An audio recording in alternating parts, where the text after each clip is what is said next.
You are now listening to the Molten Fantasy Sports Podcast. Welcome back. It's time to talk about the milk, the Canberra Raiders. Up the milk. Up the milk. Mate, the Canberra Raiders we're going to be covering in our team preview. Mate, I'm Supercoach Brain, and I'm joined as always by my host, the Supercoach Mattrix, and Maddie. The Raiders, how are you feeling about the Raiders' prospects this year? Look, not much has changed with them. They've lost Adam Elliott, and they finished 8th last year. I think I'm finishing in 9th, so not too excited about them, but I don't think they get much worse. Yeah, no, I think they probably sit there and thereabouts. We'll talk about where we think they come at the end. But when you look at the list of who's coming in, who's going, I was like, oh, Adam Elliott, okay. Oh, that's it. Yeah. There's just Adam Elliott. There's no one in, there's no one out. Very, very similar squad. They're obviously bringing a few guys through that have earned their spot this year, or we feel have earned their spot. We'll see what Teamless Tuesday brings. But as always, what we'll do is we'll go through the 1 to 17, and then we'll cover the bye, and we'll move into the players that are relevant Supercoach-wise, so that you guys can start getting your team sorted. I think we're, 4 weeks out now, which is very exciting. Yeah, it is. I'm just excited to wrap up Friday nights watching some footy. Absolutely. Mate, I'll say goodbye to the wife for 6 months.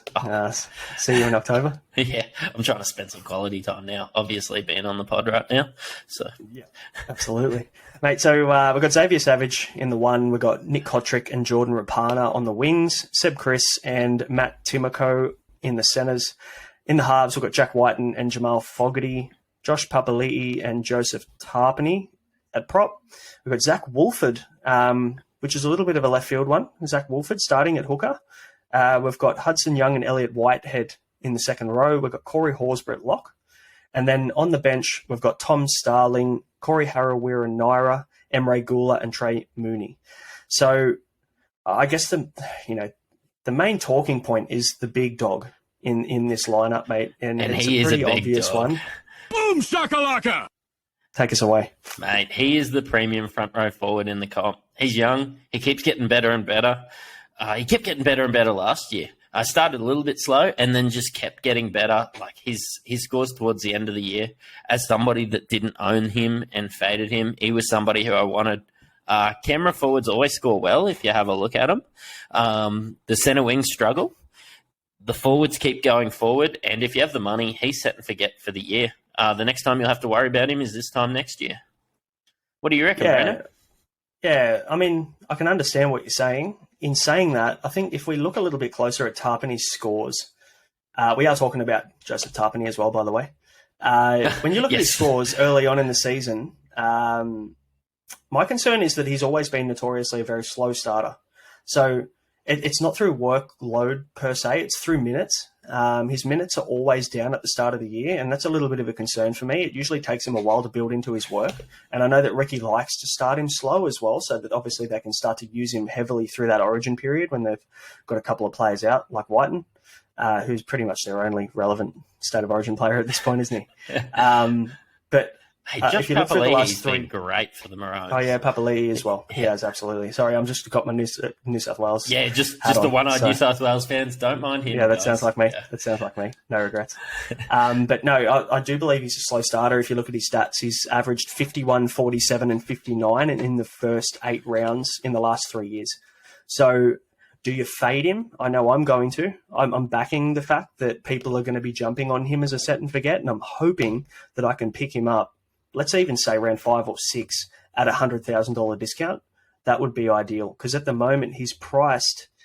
Where am I looking? 699,000. So if I could pick him up sub 600 at 20% owned, that's a really nice antipod that I'm willing to take at this point. And I tell you what, I tried to antipod him last year and it absolutely ruined me. So I could do it again, but we'll see what happens. I'm going to do it again. Good luck. You're talking about 49s and 57s, and I don't really see him dropping 100K in that. You could get him at a bit of a discount if he does start slow. I can't find the space for him in my team. But yeah, I'm going cheaper at front row forward. I would love him. He would be the perfect luxury front row forward. Yeah. And the word you use there is luxury, I think is a really good point. You want to spend elsewhere. at this point in the year. Yeah. There's so many mid-range, half-decent options this year in front row forward, and really very minimal amount of premium front rowers. So would I rather spend money being able to upgrade to go and have a Crichton and Fafita combo in the second row, or would I rather have Tarpany in the front row? I'd probably say I'd want the double. Or I'd want Dewey and Burton, or I'd want a premium centre wing that kicks goals like Val Holmes, or I'd want the Teddy and Turbo combo. You know what I mean? So that I feel like there's more points to be made in those positions. Yeah, this isn't our Team Picker podcast, but you put any poll on Twitter and you say, do you want Angus Crichton or Joseph Tarpany? Who are you putting? Yeah, absolutely. My boom, couple of guys. It's pretty much, mine's position dependent. Whoever plays lock. So at the moment, we're not quite sure whether Corey Horsburgh plays lock or whether Elliot Whitehead plays lock. Bit of both. I mean, with Elliot gone, being the only guy moving out of this squad, it opens up big opportunity because Elliot had a big workload. Adam Elliott played, I think it was between 60 to 80 minutes most weeks last year. The guy was an offload king. He had a lot of work through the middle. That ball-playing lock position, they loved using that ball-playing lock. So at the moment, Horsburgh's tipped to Pickett, and obviously Elliot Whitehead will play on an edge. But there was also rumour that Elliot Whitehead might even play lock. Corey Harawira and Naira plays on an edge, and Horsburgh comes off the bench as impact. So that could, and look, Ricky Roulette is real. It's going to happen. We need to brace for it. I don't know whether I feel amazing about taking anybody other than Tarpany and being sure of their role in the Raiders lineup. Yeah, I don't get too excited about anyone from the Raiders due to Ricky. He's a great coach, great real-life coach, but he is increasingly frustrating every year in Supercoach. I had Corey Harawira in my team when I first opened up the team list because I was like, yeah, this guy's a chance of playing 13. And then the more I think about it, the more I'm like, I'm just going to stay away. Yeah. Would they share the love in that forward pack anyway? Everybody gets a run. Everybody scores points. Everyone scores tries. Yeah. It's a no for me. Fair shout. I should play it, shouldn't I? Definitely a no for me, dog. Mate, so we'll move on to smokies now. Bit of smoke on the water. Love it. For me, yours is a bit vague. I'm going to start first. I'm going to throw to you later. I like Nick Kotrick as a bit of a smoky. I feel like, Nick Kotrick played injured most of last year. I think from memory, he had either a hip issue or a knee issue. I can't remember exactly what it was, but he played through a lot of the year, but he played injured. You could tell that he was hampered.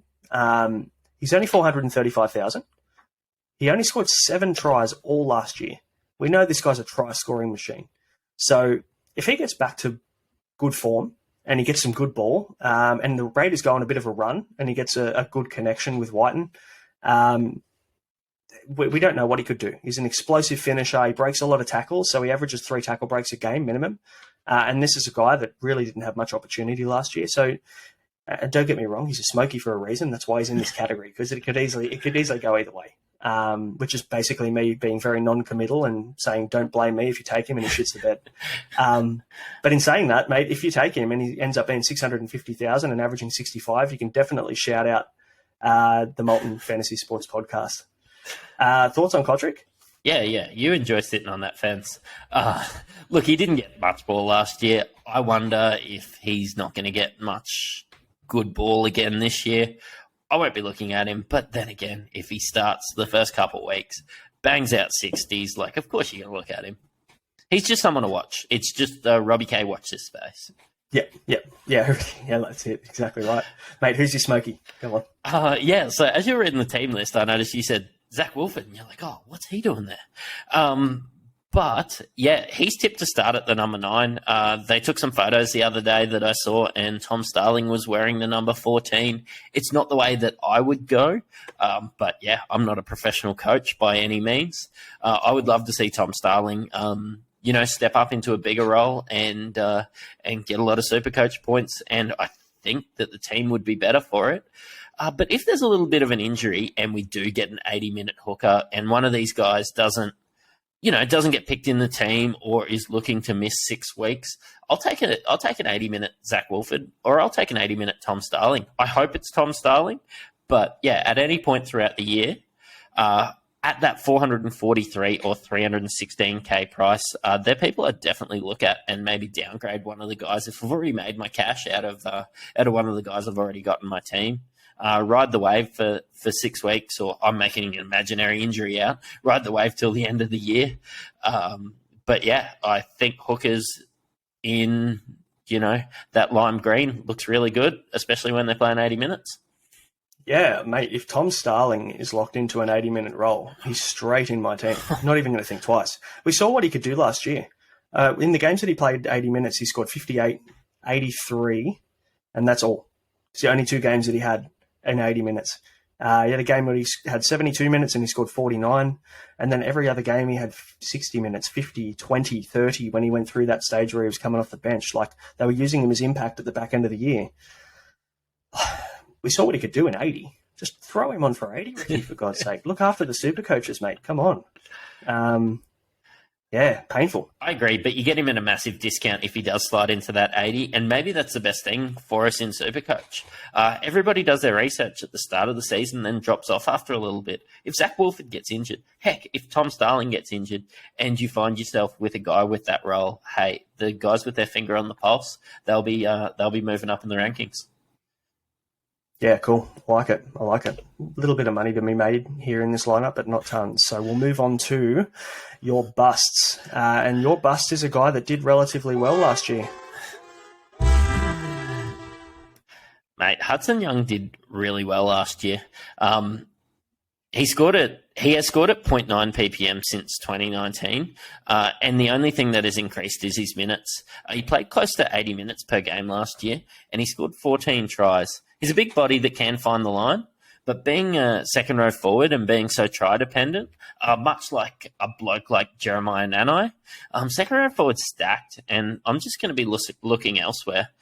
Look, I do love him, and I love watching him play, but he's not a guy I want for Supercoach, and not for 700k. Completely agree. He's my bust as well. There's no way that 14 tries is sustainable. There's no way. I mean, look, he might come out and prove me wrong. God, and if he does, the Raiders are doing well this year. But in saying that, that's a lot of tries for a guy in the second row. A lot of them are off kicks as well, mind you. So the Nanai. The Nanai, that's it. It's a perfect example of Jeremiah Nanai's season and Hudson Young. They sit in the same mold. Can they sustain that? We've both said they can't, both of them. So yeah, I'm on board with that, mate. Mate, before we move over to our cheapies and our hot take and wrap up the Raiders, mate, we've obviously got our friends over at the ANZPL 2K League that are supporting this podcast. And I'm sure you're in exactly the same boat, mate, when you say that you're sick of playing my career. It's pretty boring playing my career over and over again unless you want to feel good about yourself. And I'm sure you're tired of sitting in the rec and going in by yourself, matching up with randoms and stuff like that. It's not exactly enjoyable. So you should go over and hit up the guys at ANZPL 2K and give them a message in relation to their Australasian 2023 NBA 2K League.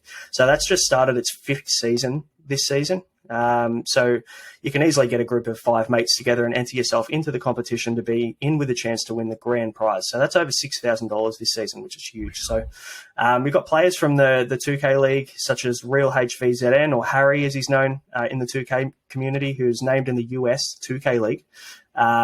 And he's now making some great coin over there, playing over there, which is awesome. So Australia's finally getting a bit of recognition in the 2K world, in the 2K community, and in online gaming. So register your interest today if you want to go and put a team together with the ANZPL. Just send them a message and they'll look after you, mate. So, mate, do you have any aspirations to go and play some ANZ 2K League? Oh, look, I'm using my time elsewhere at the moment since having a little one. But, yeah, we used to burn the odd Sunday afternoon on there. Old Flip Mattrix used to pop out with Brain Snap. And, I'll tell you what, there was plenty of lob finishes. Yeah, there was. There was plenty of L's. They called me the Hudson Young of NBA 2K. I think I've heard a few times. Mate, from memory, the only thing I remember about you playing 2K was having a centre that had a 25 close shot. We'll leave it. But you had Hoff put back boss, so that was important. Well, and that's how you get your rebounds up. So yeah, that's right. That's right. You just can't put it back in.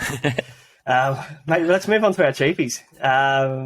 Because look, let's face it, there's really not many options here in this lineup, but who have you gone with cheap? Mate, I'm being non-committal, and I'm waiting for Teamless Tuesday. I actually hate this team for cheapies, and it's because nothing really changed, and they had some quality guys to fill. Well, they will have some quality guys to fill in for Adam Elliott. I wish a 200k guy would just, rear its head and we could pick him up.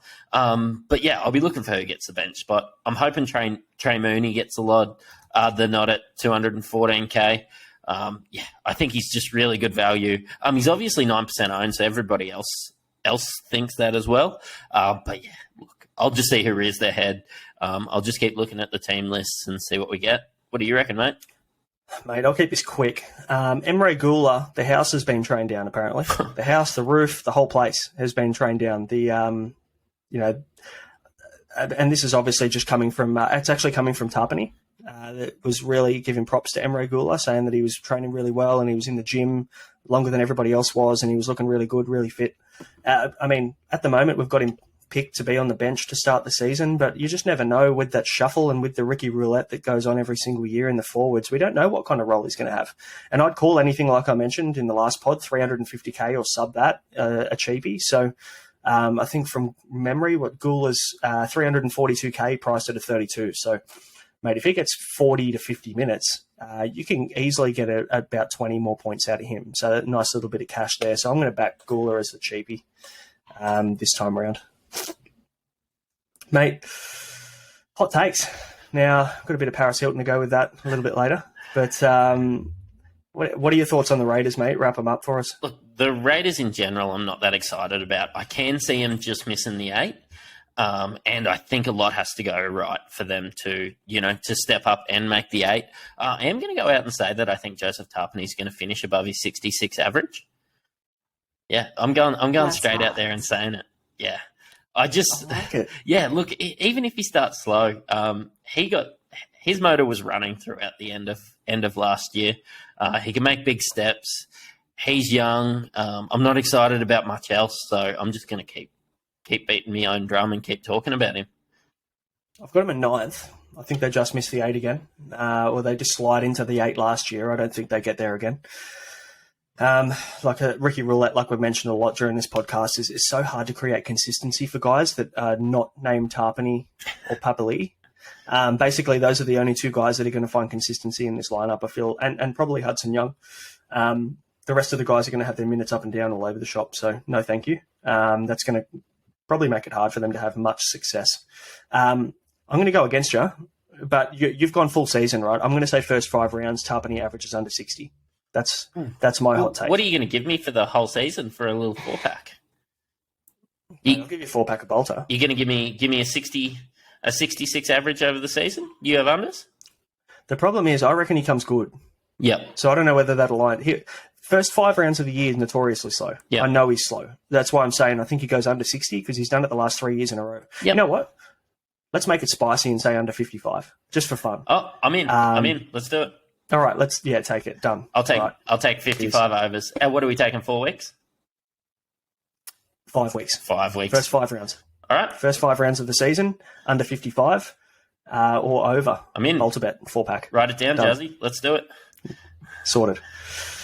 Mate, as always, it's been a pleasure. Mate, I'm going to be down some Balters by the end of this, by the time the season's finished. I picked up a card on the way home. Yeah, so you're just ready to send them on over when you lose the bet. Happy days. Mate, before we wrap up, we've obviously got an unlimited group, Molten Fantasy Sports. So if you'd like to enter that, we've got some cool prizes in mind for the overall winner. So that code is 451840, or check out our socials. You'll find it there. Mate, otherwise, thanks for hopping on with me, Matty, as always. It's been fun. Love chatting a little bit of Supercoach.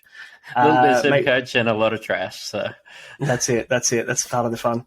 I suppose what we're going to do from here, we've covered the top 8 teams now. So if you've missed any of those top 8 teams from last year, go back, have a look through. They're all there on YouTube. So subscribe so you don't miss any of the future ones, or go and check Apple Podcasts, Spotify, Google Podcasts. They're all there. So go back and have a look if you've missed any of those. And what we'll be doing is moving forward with the rest of the teams, but we're also going to do a bit of a team reveal pretty soon because our teams have actually changed a fair bit.